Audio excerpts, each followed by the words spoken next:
Assalamualaikum warahmatullahi wabarakatuh. Kami dari kelompok 1 akan mempresentasikan tugas dari mata kuliah Manajemen Keuangan 1 yang diampu oleh Ibu Eli Fidayatul Lailiyah dengan judul penilaian saham. Sebelumnya saya akan memperkenalkan anggota dari kelompok 1. Yang pertama Anggilintang Mawarni, yang kedua Arselia Nuraini, yang ketiga Muhammad Imal Maulana, yang keempat Muhammad Yusuf, yang kelima Norma Anggreni Rahmawati, dan yang keenam Ragil Dwi Rahayu. Saya akan menjelaskan apa yang dimaksud dengan penilaian saham.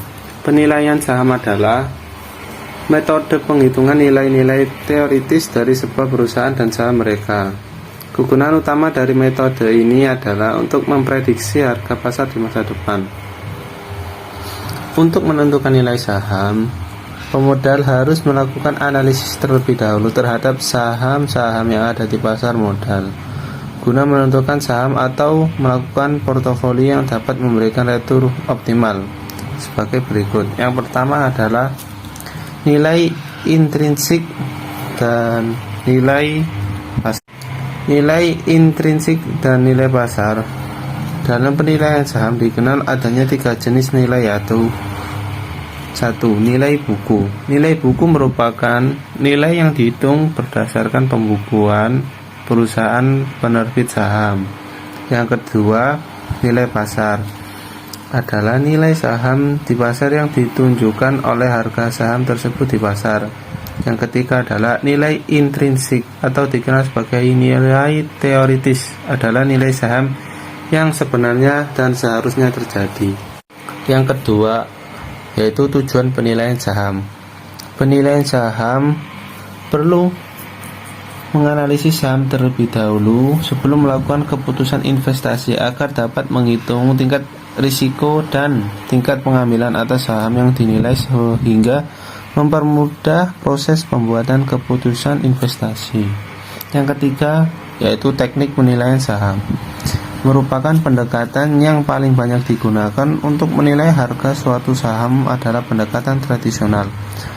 Untuk menganalisis saham dengan pendekatan tradisional ini digunakan 2 analisis, yaitu analisis teknikal dan analisis fundamental.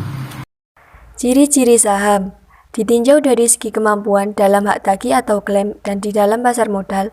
Saham dapat dibedakan jadi 2. Yang pertama, saham biasa atau common stock, yaitu suatu sertifikat atau piagam yang memiliki fungsi sebagai bukti kepemilikan suatu perusahaan dengan berbagai aspek penting bagi perusahaan.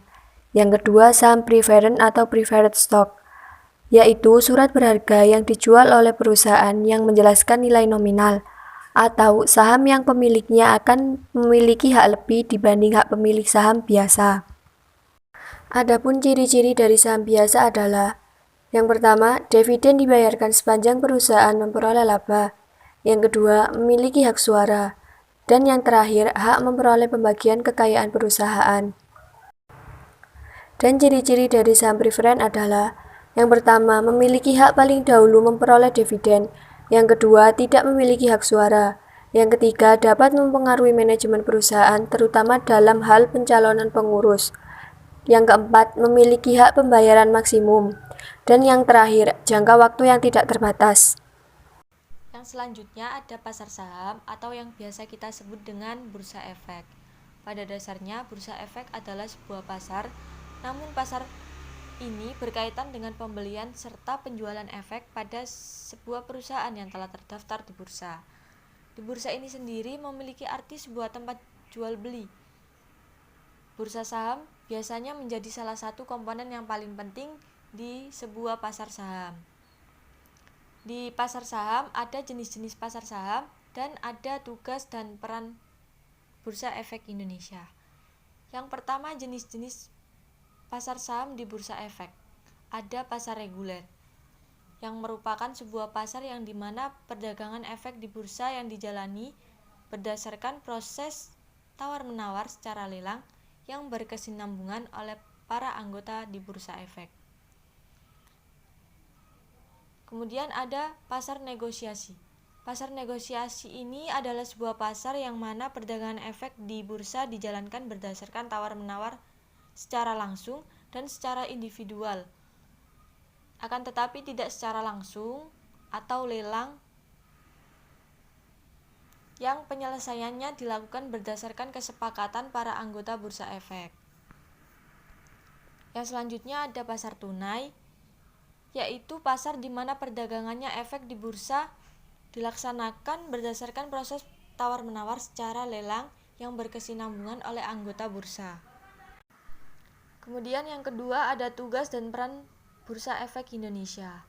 Tugas penting Bursa Efek Indonesia yakni sebagai fasilitator dalam perdagangan efek, menyediakan fasilitas serta mendukung mengawasi setiap anggotanya, kemudian menyusun sebuah rancangan anggaran rutin tahunan dan mencatat penggunaan laba.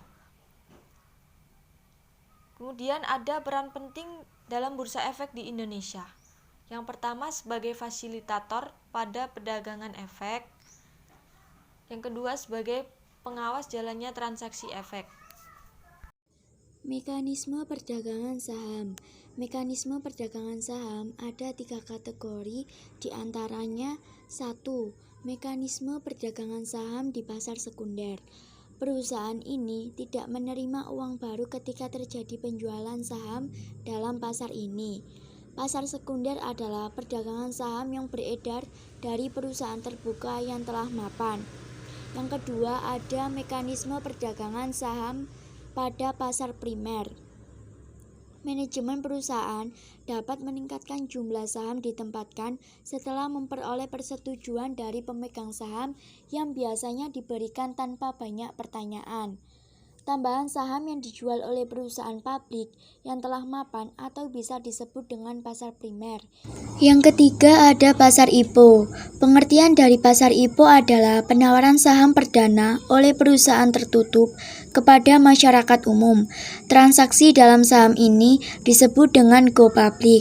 Pengertian dari go public sendiri adalah saat saham dari perusahaan tertutup, maka akan ditawarkan kepada masyarakat umum untuk pertama kalinya.